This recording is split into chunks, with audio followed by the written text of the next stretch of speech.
वहड़ी में महापंचायत में जयंत चौधरी केंद्र व राज्य सरकार पर जमकर बरसे। वहीं बरेली के प्रशासनिक अधिकारियों को बताया नकारा।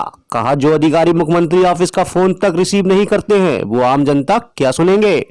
दरअसल बरेली के बहेड़ी तहसील मुख्यालय पर किसान भवन में राष्ट्रीय लोकदल की ओर से किसान महापंचायत रखी गई थी, जिसमें रालोद के राष्ट्रीय अध्यक्ष चौधरी अजीत सिंह के बेटे जयंत चौधरी मुख्य अतिथि के रूप में कार्यक्रम में शामिल हुए थे।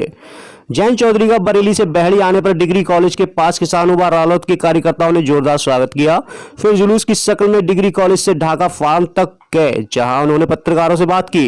ढाका फार्म पर नाश्ता करने के बाद 1:30 बजे समय वो किसान भवन आयोजित किसान महापंचायत में पहुंचे, जहां पर उन्होंने महापंचायत में आए लोगों को आभार व्यक्त किया। वहीं किसान महापंचायत में बरेली जिले के पूर्व सपा विधायक अतौर रहमान, सुल्तान बेग आदि नेता भी शामिल हुए हैं। सभा पूर्व विधायक सुल्तान बेग बताया कि एमएसपी के बारे में हम 90% लोगों को ये तक मालूम नहीं है कि एमएसपी है क्या।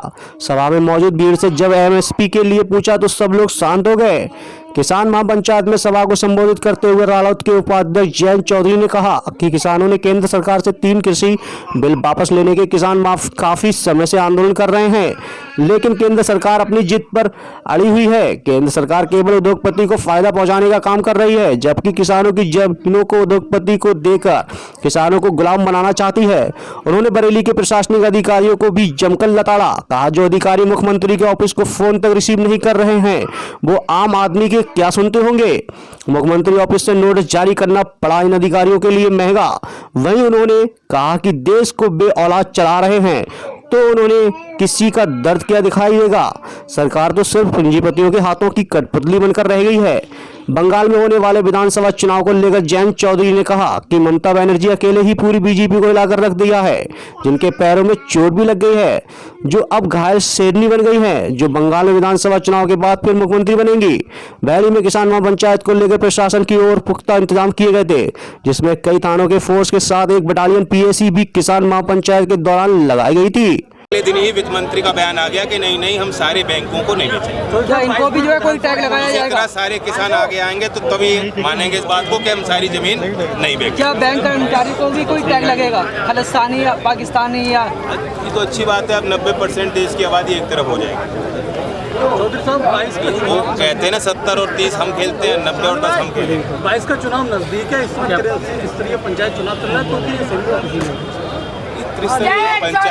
पंचायत के चुनाव है, गांव के चुनाव, लेकिन ये मुद्दा भी अभी गांव का ही चल रहा है। इसलिए मेरी ये उम्मीद है कि गांव के लोग इसमें फैसला लेंगे उचित, ताकि ये संदेश कहीं ना जाए कि बीजेपी इस मुद्दे पे हावी हो।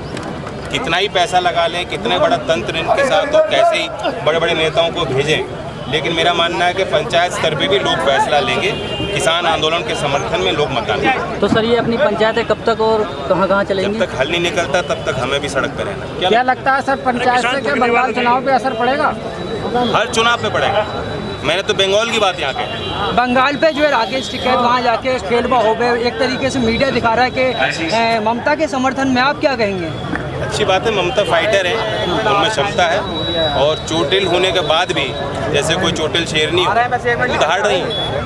तो यही उम्मीद है कि जनता इस चीज़ों को पहचानेगी, इन गुणों को पहचानेगी, उन्हें ताकत देगी। तो सर ये कहा जा रहा है कि ममता की जीत में ही किसान की जीत है सर।